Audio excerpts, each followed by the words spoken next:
Assalamualaikum warahmatullahi wabarakatuh. Bismillahirrahmanirrahim. Alhamdulillah, bertemu lagi dengan Syekh Jati Channel. Pada kesempatan kali ini saya berusaha menjawab pertanyaan dari sahabat Syekh Jati atas nama akun Pri Kalirau. Pertanyaan tersebut ditulis dalam kolom komentar video Syekh Jati yang berjudul Zikir Syirri La Ilaha Illallah. Mau tahu contohnya? Mari langsung saja kita bacakan pertanyaan tersebut. Assalamualaikum Pak Syekh. Waalaikumsalam warahmatullahi wabarakatuh. Saya mau tanya, hakikat unek-unek ini, pikiran ini, perasaan ini, siapa yang menggerakkannya? Apakah segalanya pada manusia bergerak karena Allah, baik yang zahir maupun batin?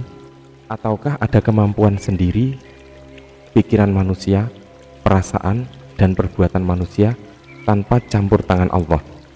Mohon pencerahannya Pak Syekh. Alhamdulillah, pertanyaan yang bagus sekali. Siapakah yang menggerakkan pikiran dan perasaan ini? Apakah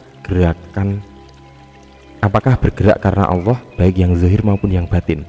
Ataukah ada kemampuan sendiri pikiran manusia, perasaan, perbuatan manusia tanpa campur tangan Allah? Mari kita kupas ini sampai tuntas.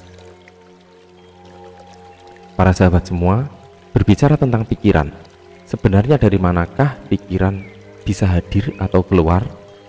Karena sesungguhnya pikiran itu adalah sesuatu yang masih gaib, karena tidak terlihat. Apakah Anda tahu apa yang sedang aku pikirkan saat ini?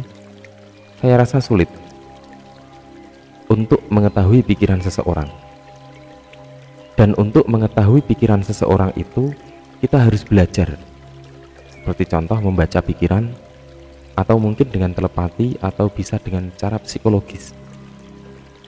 Karena pikiran hanya akan kelihatan ketika kita melakukan aktivitas nyata, perbuatan atau ya apa yang kita perbuat, baru pikiran bisa terwujud dan kelihatan.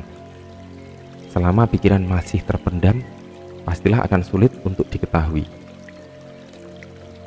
Pada sisi yang lain, kita bisa melihat pikiran kita mampu mengakses sebuah informasi, yaitu ketika kita sedang bermimpi. Terkadang sebuah mimpi itu sesuatu yang tidak pernah kita inginkan, tetapi ternyata bisa hadir secara visualisasi. Dari manakah hadirnya visualisasi gambaran mimpi tersebut?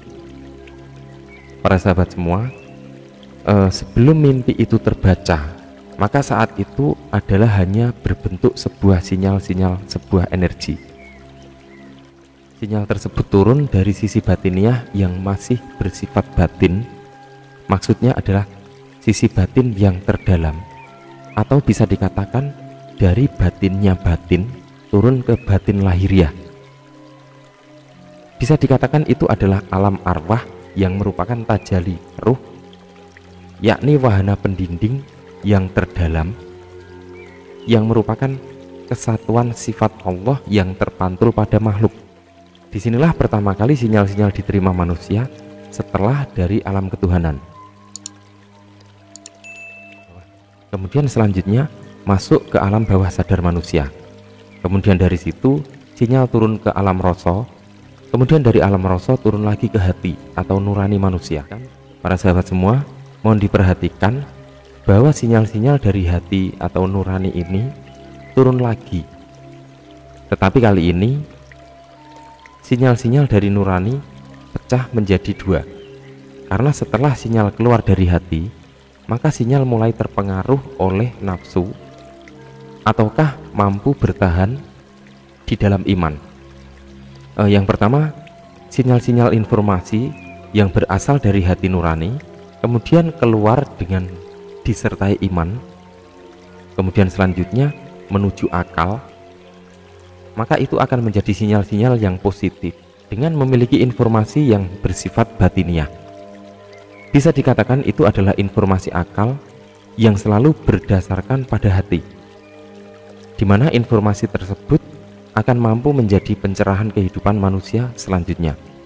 Ini adalah awal dari semua kebaikan manusia. Maka saat itulah tubuh kita bergerak karena Allah, baik itu secara lahir maupun batin. Kemudian yang kedua adalah ketika sinyal dari hati yang disertai oleh nafsu, maka selanjutnya akan menuju ke otak. Kemudian dari otak, sinyal-sinyal tersebut diolah dengan disertai nafsu, sehingga ego manusia akan cenderung menguasai informasi-informasi tersebut. Kemudian keluar menjadi buah pikir yang tentunya cenderung pada hal-hal yang bersifat lahiriah atau duniawi. Dan disinilah awal dari semua kejahatan. Apakah ini adalah kemampuan sendiri, pikiran manusia, atau perasaan dan perbuatan manusia tanpa campur tangan Allah SWT? Para sahabat semua, ketika seseorang melakukan kejahatan dengan segenap keutuhan diri pribadinya, dan itu dilakukan dengan sadar, maka saat itulah manusia menjalani takdirnya, takdir dalam kejahatan. Para sahabat semua, ketika apa yang kita lakukan adalah sebuah kebaikan, maka itu sesungguhnya adalah tangan-tangan Allah SWT yang turun ke dunia melalui makhluknya, tentu saja makhluk yang terpilih. Saat itulah manifestasi Allah pada diri manusia nyata terjadi. Dan sebaliknya, ketika kita melakukan kejahatan, maka itu adalah perbuatan setan yang merusak pada diri manusia. Allah SWT menegaskan tentang ini, bahwa aku adalah sesuai dengan prasangka hambaku.